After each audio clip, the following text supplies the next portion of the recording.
What's your advice for folks who are maybe stuck in a bucket doing work that they don't enjoy, but there is no other option for someone else to take it, or potentially like candle burning on both ends seems like the only way to actually run the business at that point? Oh, man. So that's a great question because so many people are running into that. I'm part of an association right now that it's smaller on the grand scheme of things. When you look at the nation, right, we have a lot of different associations, but this particular one that I'm a part of, it's smaller, right? And so they only have so much capacity to get the things done that they want to get done. And when you've got these grand visions, how do you get these things done? But you're over here and there's a huge gap between.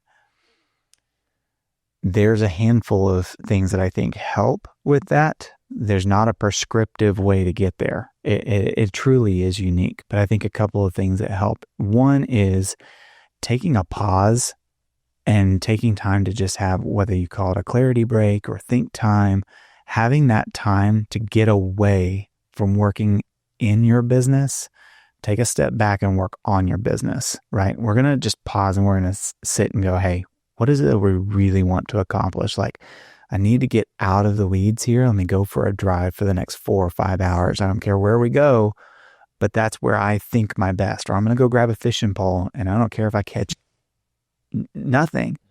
I'm going to sit there and think about these 2 or 3 things. And so you're allowing yourself to get away from the distractions of business and allow yourself, how am I going to make that jump from here to there? Then when you come back, you've had those notes, or you take a few minutes, get those notes down. And then it goes back to that 7 habits piece, right? What are the big ticket rocks that we got to get done?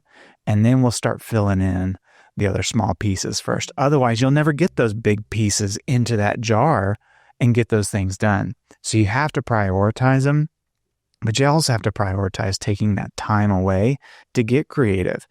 I do think that there's an aspect, and you're going to love this, because I think that this is very similar to how Rogue got started, right? There's guerrilla tactics and getting scrappy and doing all the things. If you don't have grit as a business owner or as a, part of the leadership team for a smaller business, then you may never get to where that vision is. You got to have that grit, and you got to find ways to get scrappy. And